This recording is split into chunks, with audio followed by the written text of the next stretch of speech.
YouTube, you know what it is, or actually maybe you don't, because today we're going to be doing something slightly different. First off, I want to thank everyone that hit that thumbs up, everyone that's commenting. Thank you for all your suggestions. They are really helping me out. So a lot of you guys have been requesting that I do a synth tutorial, and pretty much the most requested sound that's coming up at the moment is the sort of robotic, for those that know a little bit more about sound design, the FM lead sound. So we're going to dive in today and explore that a little bit. Let's check it out. If you haven't been following the tutorials up till now, I suggest you click over here and update yourself to where we are in the project so that we're all on the same page.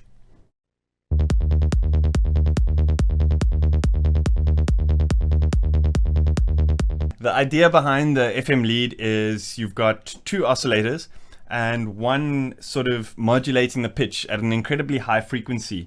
Let's open up oscillator B and let's select for now just one of these BD Syn over here. And then what you want to do is you want to turn down the level of oscillator B so that you're not hearing it, it's only being used as a sort of modulation source. Then over here, this knob on oscillator A, you want to click the drop down menu and you want to click FM from B.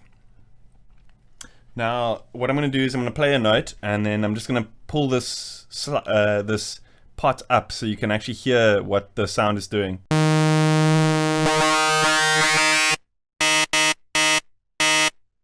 So it's already starting to sound pretty robotic, but I find the sort of trick to getting it to sound really like grainy is to tune oscillator B down either 1 or 2 octaves. Let's start with 1 and hear how that sounds.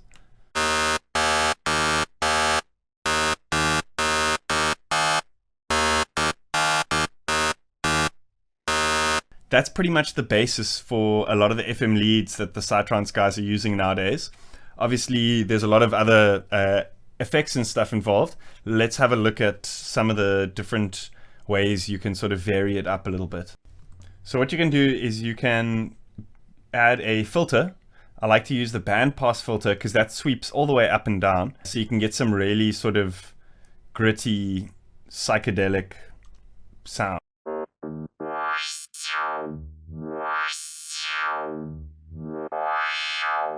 Let's turn the drive and the fat up as well as the resonance up a little bit for this filter. And then what we can maybe do is turn the octave of my MIDI controller down so that I'm firing a lower octave.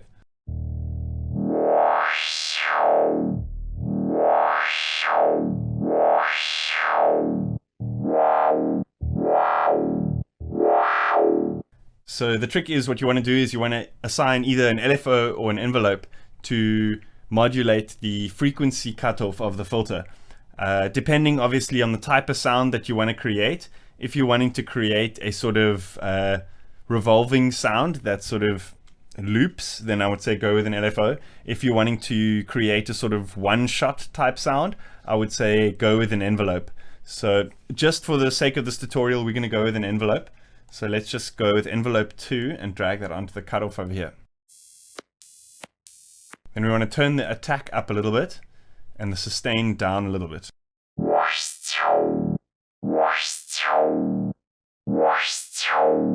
So now the trick is to tweak the cutoff and then the amount of envelope that gets applied.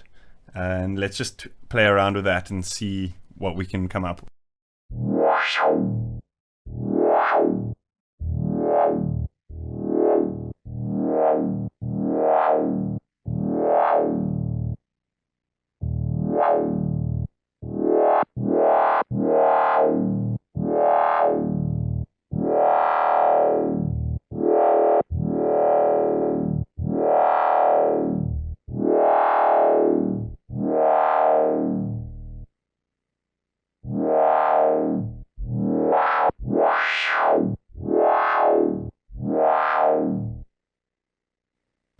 Cool, that's sounding pretty awesome. So let's put some effects on here.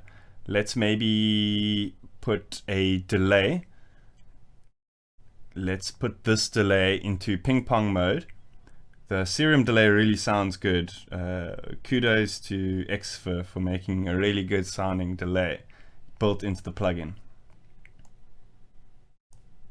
So what I'm doing here is I'm just changing the time of the delay to 1/8 dotted, and then we're going to see how this sounds.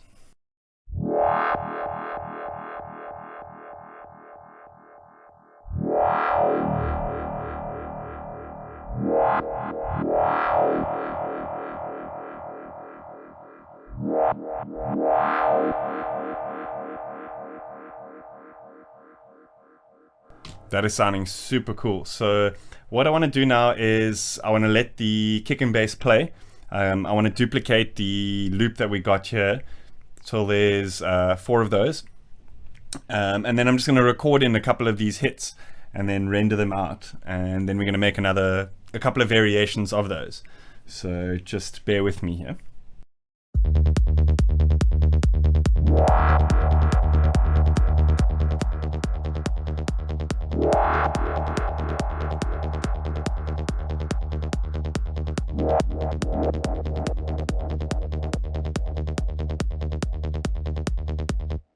So a really nice feature that Cubase has built in now is this render in place. So I'm just going to right click, then click in render in place. And then what that does is it just exports the little sound that we had out and then imports it into a new audio track. So now what we can do is we can actually remove this MIDI, and we got that sound recorded in. And then what we can do is we can go ahead and create some variations of that sound as well. So I'm just going to loop it here, create another one. And then let's let that play while I mess around with some variations of the sound here.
Cool. So what I want to do now is I want to record just a little bit of automation on this filter over here while it's playing through. So I'm going to hit this read write section over here and then just let it play while I tweak this.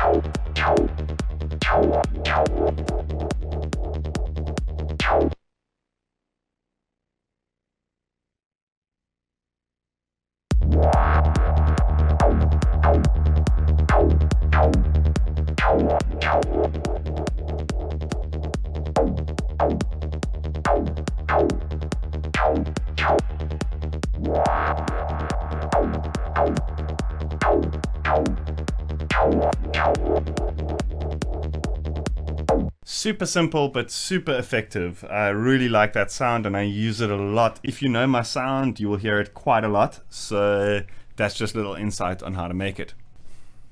That's it, guys. Tune in next time for some more hints, tips and tricks on how to create synths and bass lines and stuff like that.